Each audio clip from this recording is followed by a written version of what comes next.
must change thinking. Matt, what does that mean? Well, look, I think a couple things are at play here. If you look at, say, for example, what happened in Russia, I mean, that is between Russia and Turkey. You mean in Ankara, where the Russian ambassador was assassinated? Right. So it's not exactly clear what Donald Trump would do to prevent something like that. But if you're talking overall about the international situation that we face, and I would lump in the battle against ISIS with Russia, with China, with the sort of geopolitical situation that Donald Trump is about to inherit, I do think that he's going to sort of have a Reagan model of peace through strength. And I do think it's true that President Obama has basically allowed a vacuum and allowed a situation where internationally a lot of things have gotten out of control, whether it's Iran, whether it's Russia, whether it's China. I think drawing the red line invited some of this stuff. In Syria. And I do think that it's possible that Donald Trump will take over and send a signal that, you know, this is no longer going to be tolerated.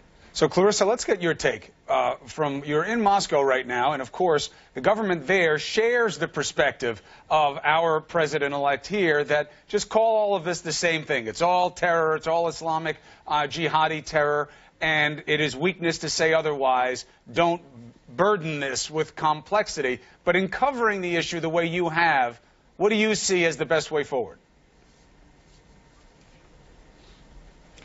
Well, Chris, let me just say that we've actually had a response from the Kremlin to President-elect Donald Trump's tweet that you mentioned. Dmitry Peskov, who's a spokesperson for Putin, wrote, Trump's statement echoes what Putin has been saying for the past 16 or 17 years about the need for a joint fight against this common threat. No single country can fight it on their own.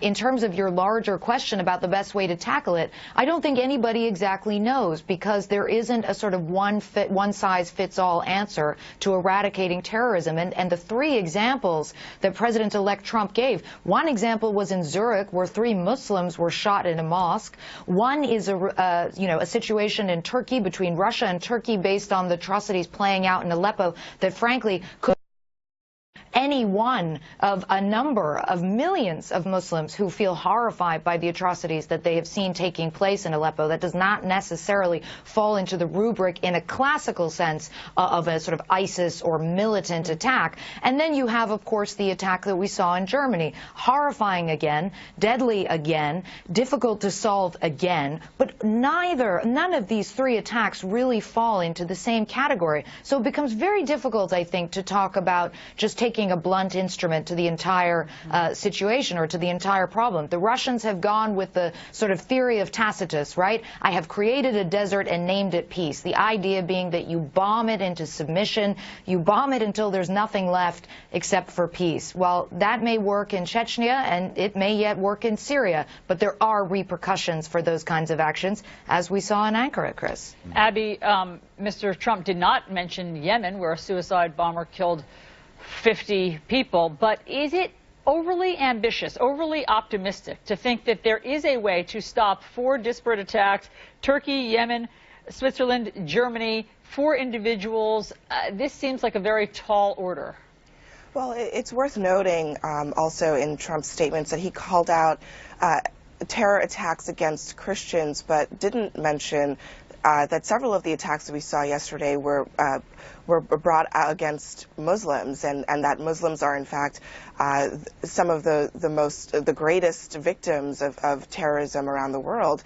That went unsaid in his statement, and also Trump, I think, is signaling that these attacks, no matter what their motives or even who they were going against, are going to fall into a category of things that help him make the case against ISIS, things that help him align himself more closely with countries like Russia, who he believes is fighting terrorism in a way that he wants the United States to emulate. What that means what that could potentially mean for U.S. foreign policy is that while there's a lot of concern about how Russia and Syria and Iran are prosecuting a war in Aleppo against, in many cases, civilians and NGO workers, there's concern about that, but Trump has not expressed any concern about that at all. And in fact, he's put more of a premium on this idea of fighting terrorism, no matter how you do it. Right. Well, but that's it can achieve the same goal, though, right? The president-elect has decided to keep it simple, right? Clarissa has been covering this in a very different way. She understands the complexity of it. It informs her journalism. So seeing it in the context of a Roman historian, Tacitus makes sense. For president-elect, he is not burdened by that kind of complexity. So for him, he sees all these things as the same thing, bad guys doing bad things. Is that the right approach for the United States? Well, look, I think your last guest actually nailed something about the big if you're looking, again, these are three disparate attacks or more, it's hard to sort of have a cohesive, what would a president do? Game plan against these four, right? Right, they're very different, but I do think that there is a common thread. And Peter Beinart has written about this at The Atlantic, and I think he nailed it. America, that I grew up in, sort of the Ronald Reagan America, the dominant paradigm was the forces of freedom versus the forces of tyranny. I believe we are now entering into an era that will basically be Christendom, or Western civilization, call it what you want, versus radical Islam. I think that is the new paradigm that Donald Trump sees the world in, at least for now. Is it religious war? Well, I would say it this way. If the paradigm is versus tyranny, then Vladimir Putin's on the wrong side.